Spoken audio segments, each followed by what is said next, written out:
Hey guys, how's it going? I'm back at it once again for a brand new video for you, and welcome to episode 6 of Dre Talks. Now, before I begin, I just want to dedicate this video and say my thoughts and prayers are with everybody affected by the horrible bombings that took place in Boston last night. During the Boston Marathon, I've already heard, I think 3 people have died and dozens more are injured. Huge respect to everybody who helped out, and obviously like people at the Boston Fire Department and the Police Department who did such an incredible job with helping people out, and I'm sure many more lives have been saved due to their extremely fast response and dedication. But my thoughts and prayers with everybody who's affected. I know I'm a New England Patriots fan, and so Boston is in my heart always anyway, so for that to happen was particularly saddening for me. So my thoughts and prayers of everybody affected over there. Anywho, now, this video I was not planning to make, but something came up yesterday during last night's Around the Corner taping, which made me want to talk about it. In case you didn't see it, during the show,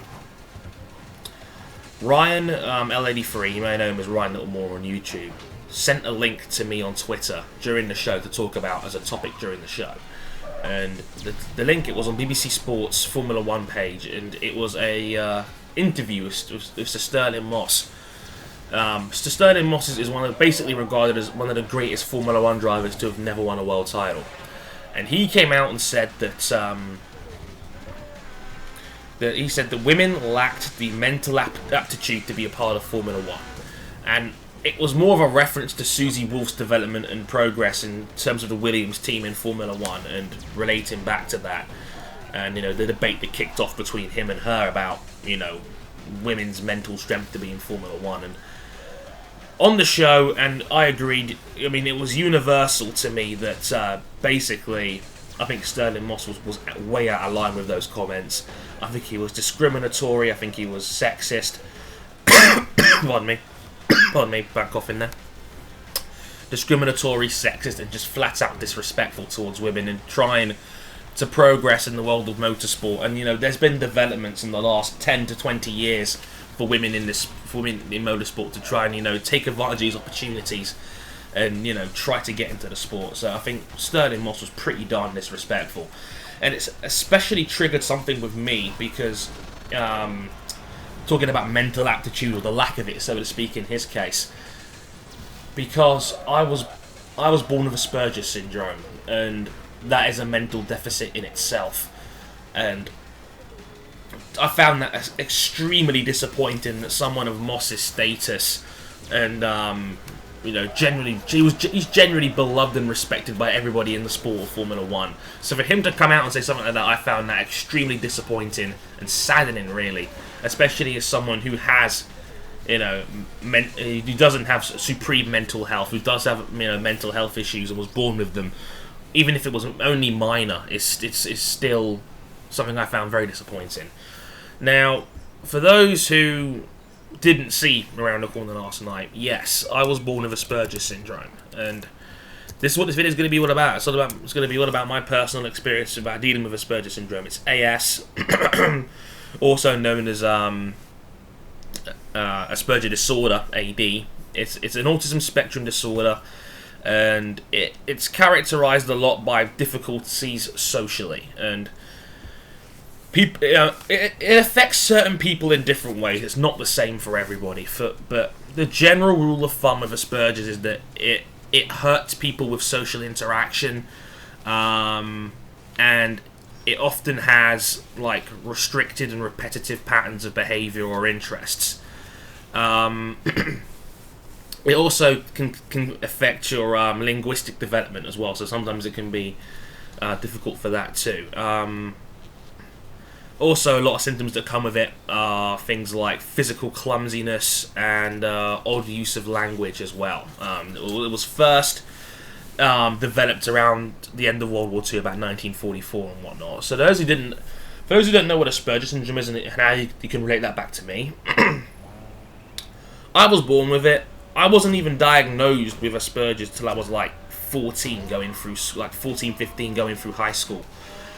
So about 5 or 6 years ago, basically. And the traits all fit in when I was looking up and doing my homework on it. I am a very clumsy person physically, and going through school, I found it really, really hard to integrate socially, and I didn't have very many friends going through primary school when I was a child, and yes, in high school as well, similar deal there.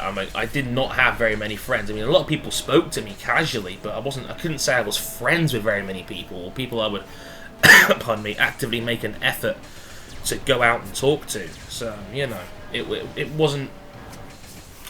I had a lot of difficulties growing up with that, and, like, I knew something was different about me from primary school from at a young age, because I always remember being pulled out of, like, my maths lessons or my English lessons and going to this different room of the school with this, like, this like, what do you call them? Those people in school who help deal with disabilities and whatnot. I don't know if there's generally a term, but those who've been through school will probably know what I'm talking about here. But there was always this department which dealt with kids who had, you know, like mental handicaps and things like that. You know, like it was a learning helping environment or something like that. I can't remember the full term it was in during my primary school, but basically, they pulled me off to one side, and, you know, I was taught social skills, like talking about subjects, and, you know, like talking about subjects in general, and trying to start conversations, and, you know,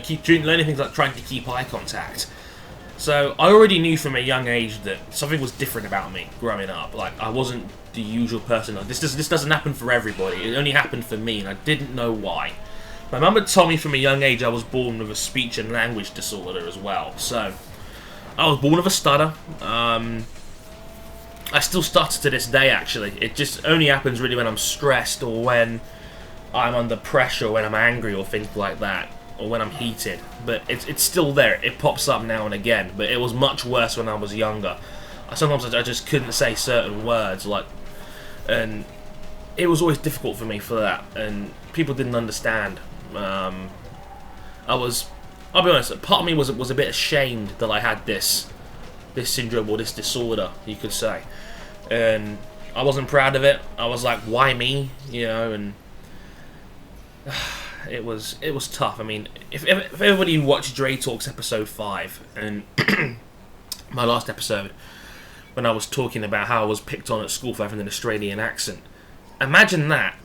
Then not knowing how to respond, or what was the best thing socially to do, and, you know, struggling to make friends on top of that.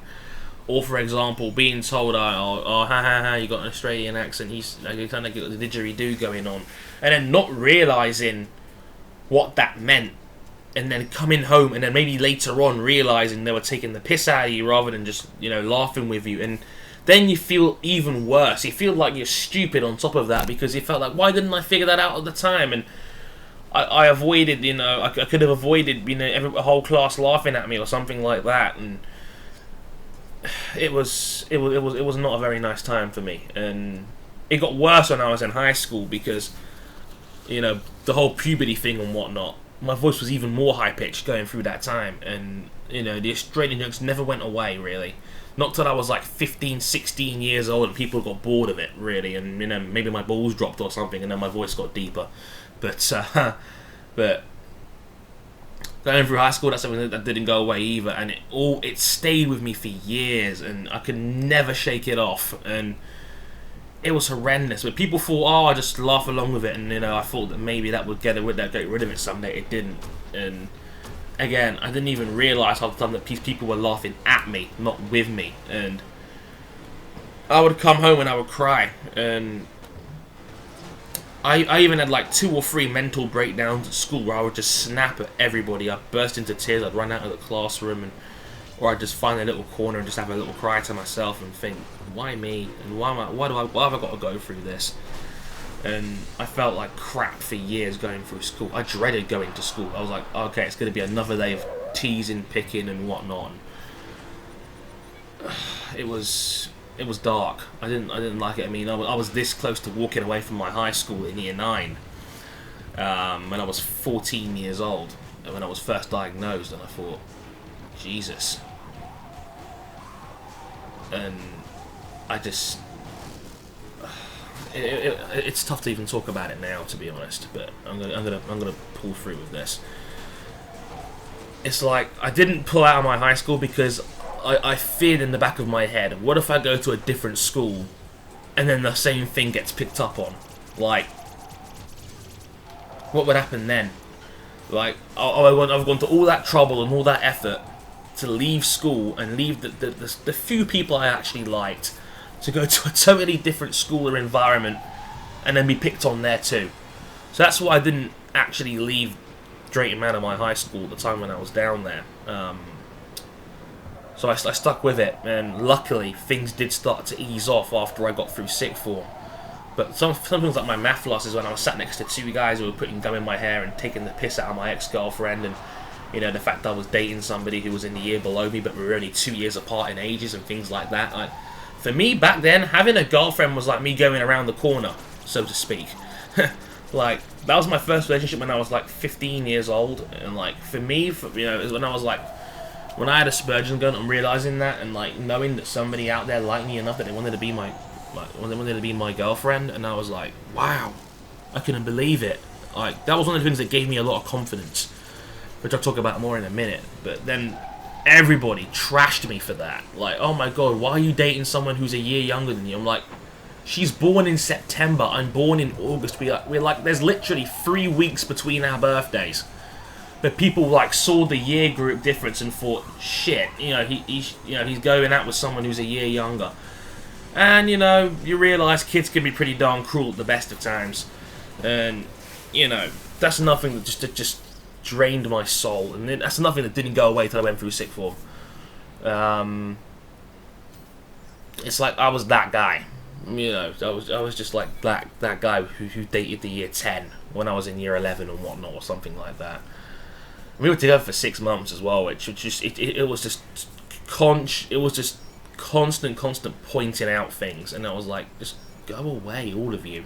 Like, why are you trying to get a kick out of this?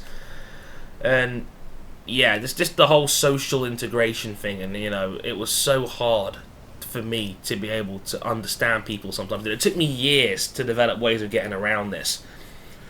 But I was definitely held back by that, going through high school and in primary school and whatnot. And I know somebody asked me during the stream as well that how do you get around it, or how do you cure it? And you know, it was said in inverted commas because there isn't a cure to this kind of thing. It's with you for life.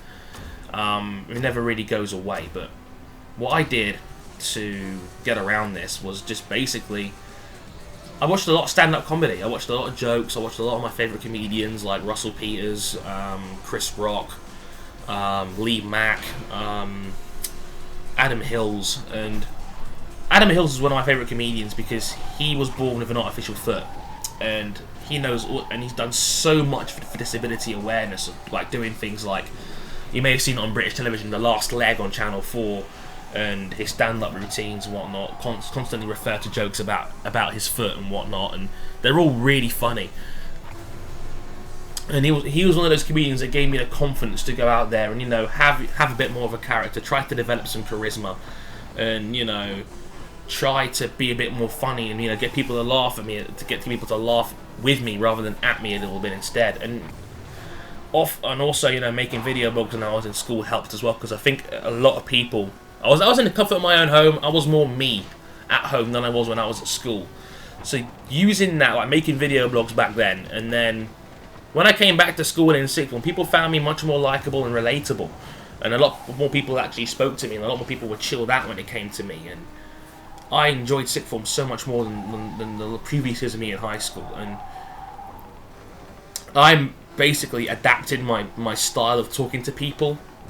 And as I got older, I got a little bit smarter. I understood my weaknesses a little bit more, and I built my character around them to the point where I could do things like be a little bit more confident when talking to people, you know, try and crack a few more jokes, have a few more references that I can throw in there and make people laugh a little bit more, and try and entertain people a little bit more. And that's how I got around it, and it worked. Now I think I'm a much more approachable person. I think that I understand people a lot more. Maybe that's just come with age and intelligence and whatnot as I've gotten older, and, you know, realising certain things. And dealing with that as when I was younger was much more difficult, but now I have no problem with it. And yeah, I still stutter now and again, and it's still a little bit of a reminder that it's there. And for example, most commentaries I record and what you watch on YouTube, I record 4 or 5 times over. I like having things a certain way, and if I stutter, it's like, no, I've got to reset and record it. So it can be a little bit difficult from a recording standpoint now and again, but I've never let that hold me back, and I now know what my strengths and weaknesses are as a character and as a person, and I've built my commentary style around that, and I've built the way I talk to people around that now, and for the most part it's worked. I mean, it's not perfect, but then again, what social order ever is, and what social system or what social pattern really is perfect? It just isn't. There isn't one. There's downsides to everything you do when it comes to talking to people, and there's no plan out there that's foolproof.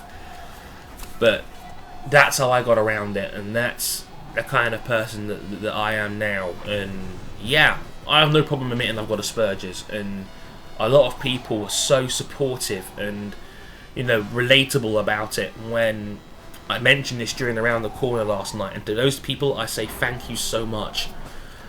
Thank you from the bottom of my heart, because that was not an easy thing to declare on Around the Corner, and it wasn't an easy thing to admit to in front of about 30 people who were watching live.